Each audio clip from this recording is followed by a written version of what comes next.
Welcome to another edition of 42 Straight Years In. On my crackhead update, I just left for 7-Eleven about 2 hours ago. And I had to take my old lady's car up there to get it gassed up. She got to drive to Frisco to her family's compound. Well, anyway, here's a lady standing outside and she wanted a ride. And I told her, no, I don't give rides. And she wished me bad luck. She said, I hope you drive down the street and have a wreck. I smiled at her and drove off. That's my crackhead update. Y'all know what it is. Get your shanks out and let's get ready to ride. Yeah, y'all follow me over on Patreon. The link will be in the description. That's why I can do my raw and uncut. And I can't do it on this channel. I'm going to touch on the topic of juvenile justice. This is a guy named Charleston White. There's quite a few videos on YouTube surrounding this guy. And at the age of 12, he participated in a robbery in Arlington, Texas. And one of the store employees was shot. At the time of the incident, he was 12 years old. Now, he was sentenced to the juvenile system and confined in a Gideon State School. Now, a lot of youngsters, they don't get that break. They get certified as an adult, and they're forced to enter the adult prison system. Now, this guy is 37 years old now, and he remained in the custody of the juvenile system until he was age 21 and he was released. Now, if he would have been certified as an adult and entered the adult prison system, he still would have 15 more years to go before he would be released. He approximately would be released at age 52. Because majority of the time they sentence those guys to the maximum sentence of 40 years. So he still wouldn't be free if he had entered the adult correction system. It's a few people get to slip through the cracks. And Texas is one of the lock 'em up states. That's why so many people incarcerated in this state. I've met a lot of guys who are juvenile offenders. Man, they didn't get a break at all. They got certified, sent to the Texas Department of Criminal Justice, and confined at a prison that housed young offenders. And they are treated as hardcore criminals. I have a homeboy of mine who's right now at the Styles unit. He killed a Dallas police at age 16. He's been locked up 52 years. And they still haven't released him. He's going on 69 years old now.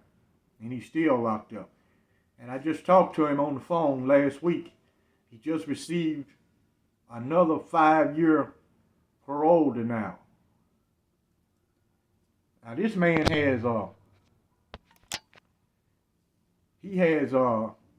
earned a college degree. He hasn't received disciplinary in over 30 years.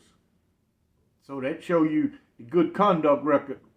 You know, it plays a minor role on whether you released or not. Mainly they go off the nature, its seriousness, or offense. And he never had a break. Never. And he's an old man now. You know, Charleston White, he formed a non-profit youth outreach program. It's called HYPE, Helping Young People Excel. So at least he is contributing to society. He received a break from the criminal justice system and living life to the fullest now and contributing to society. You know, at first, you know, a lot of people, even if they receive a break, they'll repeat recidive. They repeat the cycle all over again, become another statistic. I've seen so many guys get breaks, and they don't take advantage of it. I've had one homeboy of mine, he had been to prison 8 times, right here from Dallas. And that's a miracle Dallas didn't file habitual criminal on him, but he never had a large sentence. The largest sentence he ever had was 8 years.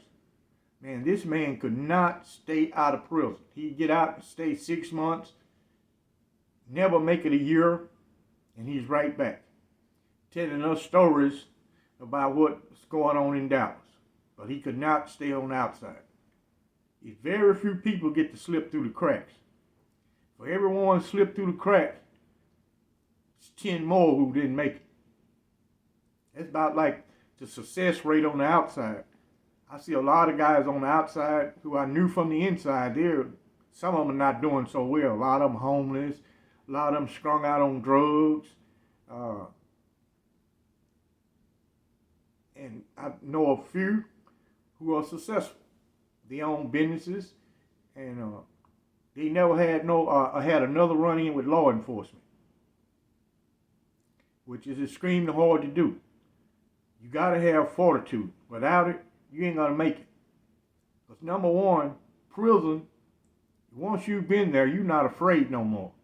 You done heard all the horror stories, and you get a chance to see it through your eyes, what it's really like. If you want to repeat that cycle, the choice is yours. But you know that once you've ever been to prison, and you get thrown in a police car, majority of the time, you going back to prison. For instance, a guy get in a fight at a bar. He never been to prison, misdemeanor assault. You get in a fight at a bar, they pull your criminal record up, felony assault, facing prison time. The other guy is facing jail time and pay a fine. You know, it is hard as hell to stay out. You got to want to stay out. The temptation is there. It's going to be out, especially you living in one of these inner city neighborhoods. And really, if you don't have money to move to another area of the city, you're going to be surrounded by crime. You're going to see it every day. You're going to know a lot of these guys. You was raised up with them. Then the young guys, they're a threat to everybody. It's sad to say they're a threat. I was just standing outside yesterday. I took a break from the football game and went out one of the exit doors. Well, not yesterday. It was Thursday. And I watched some youngsters, they walking home from school. They was picking up these acorns and throwing them at people's cars on the cool side. I was just looking. I'm standing there smoking a cigarette. They looking mean, mug me. I'm just looking at them. I was saying to myself, you little bastards, left up to me, I'd stomp y'all brains out, man. Y'all ain't worth a shit. I don't know who raising these clowns. I was looking at the age, probably their mother, you know, more older than 25 or 26. She's still thinking she the queen of Dallas. She knows she still got WAP. And Pookie and Ray Ray done convinced her she the queen of Dallas. She ain't got no business having no kids whatsoever. You know, they got 30 different types of birth control. Why would you want to have kids when you poor? You can't even raise yourself. How you gonna raise a kid? These kids are raising themselves. You can just go over in a housing project and just watch them young kids just running all over the place, disrespectful, cursing. I'd be thinking, man, when I was young, you did not curse around an adult. That was a no-no. You didn't smoke a cigarette around them. You didn't let them see you drink. None of that. But times have surely changed. They don't know that the Texas Department of Criminal Justice has a bed waiting on them reserved. It's already reserved. Your name is wrote on it and you don't even know it, because you definitely headed that way. You know, they don't understand consequences. You can really in this life do anything you want to do, but it has consequences. Everything has consequences. And sometimes the price is too high. You got to pay a price where you never get to recuperate from. A lot of times people snap and it's really too late. If you done receive life without parole, it's over with. I don't care what your philosophy is. It's a wrap for you. And sometimes they need to take some of these youngsters to a prison, let them spend all day there, and just to see what it's really like. And don't sugarcoat it. At one time they had this type of program going, but they abolished it. They would take them to Eastham and let them, but they would let them walk down the hallways. They had me, a couple more guys they would allow to talk to these guys. We'd take them in the gym and talk to them. Man, they were just going out one ear. They didn't want to hear what we got to talk about. I remember they brought him from this juvenile facility, and I was out on the gym floor talking to him before I gave my little speech. And this one little pretty Hispanic girl, she told me, she said, "Hey man, if you help me get out of this facility, I'll sell SCX for you. I'll do anything." I'm looking at this pretty little girl. I say, man, come on. Is that how you think that's the only thing, that's the only way you know how to make it in this world? Man, you got your whole life ahead of you. And here I am serving a life sentence, wishing that I could go home like you guys do. You know, I look at some of the females, maybe some of them do the best they can, because majority are poor. When you know, in America, we live in a first world country. But a higher percentage of the American population live by third world standards. You living in a first world country, but you don't get to experience first world living. A lot of people are poor as hell. And majority gonna remain that way. Like I said, the key word is fortitude. Most people don't have it. When the tough gets going, that's when you get tough. And that's how I did my stay in prison. In my later years, I calmed down because I got a lot of prison experience. I know how to avoid the majority of incidents in prison. I know how to avoid it. But still, when the tough got going, I would show them, hey, I ain't got this bad reputation just for the hell of it. Guy, I really earned this. And I'll demonstrate to you how I earned it. Now, if you wanted to go to the morgue or the local prison hospital, I was the one that'll send you there. Without no fanfare. It's all in a day's work. To me, it don't mean nothing. I've been around some tough guys. And I learned how to get tough just like they were. I would get tough. When the times get tough, I would get tough. Now, I had one subscriber ask me, what was it like the night and the day before I was released? Well, I was at the Mark Stiles unit. It's located in Beaumont, Texas. It's a maximum security facility. And the prison was on lockdown. And I had a good prison job working in the warden's office. So lockdown or not, I'm going to get to come out of the cell and go to work and stay out. I wouldn't come in at 10, 11 o'clock at night. I'd stay out. Anyway, we was on lockdown. And I had came in from work by 10:30. I took me a shower. And I was in the cell. I was looking over my mail.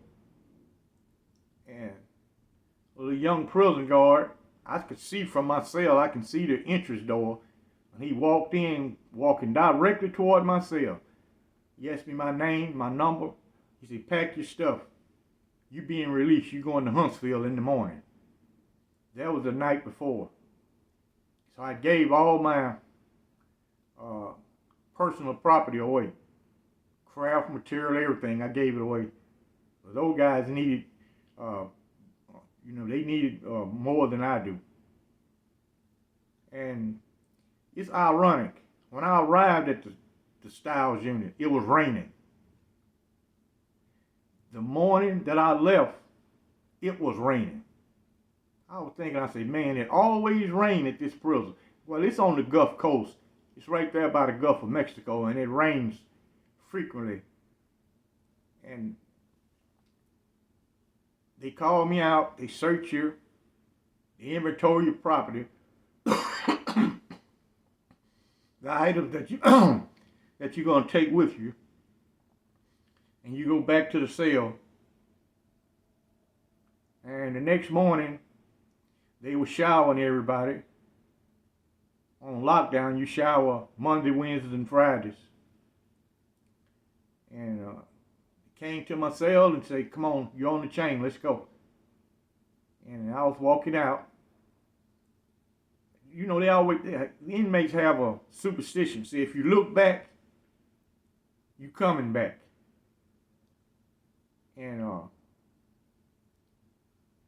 as I was going out, some guys knew that I was being released.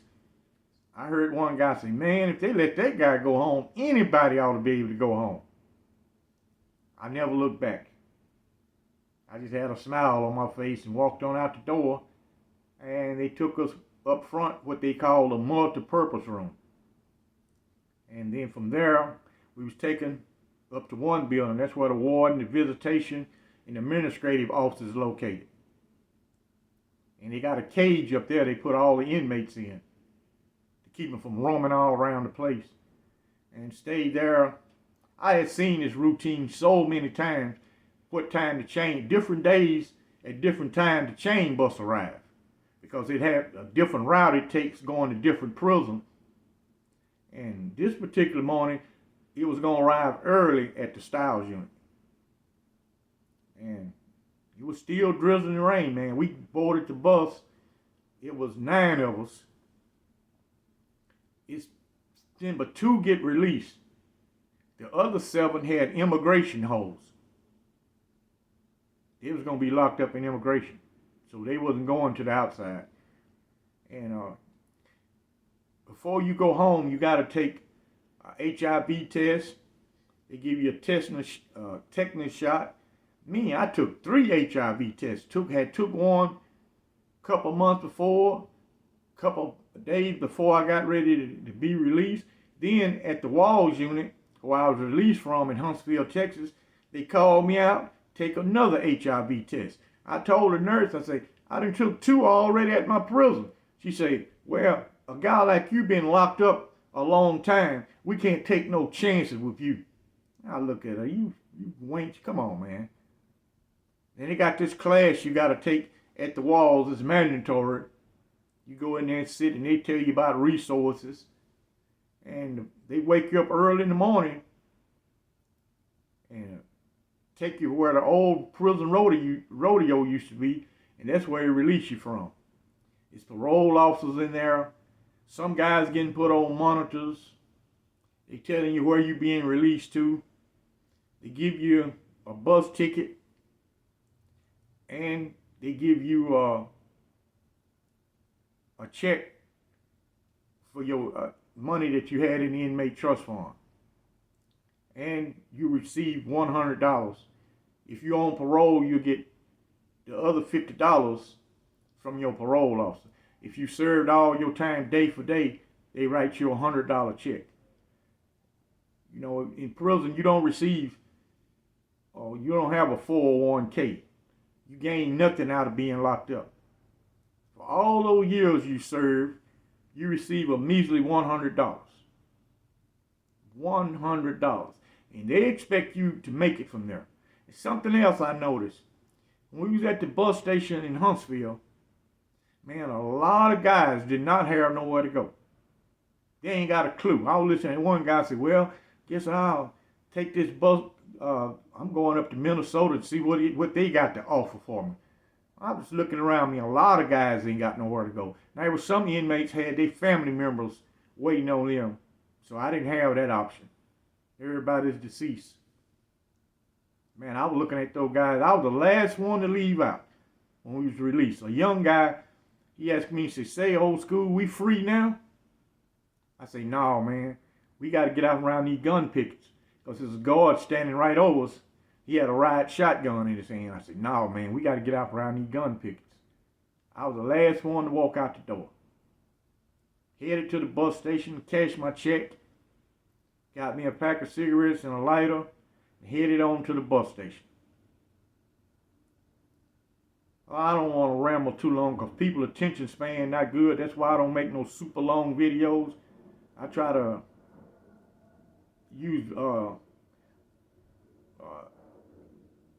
use retention to hold people to the content.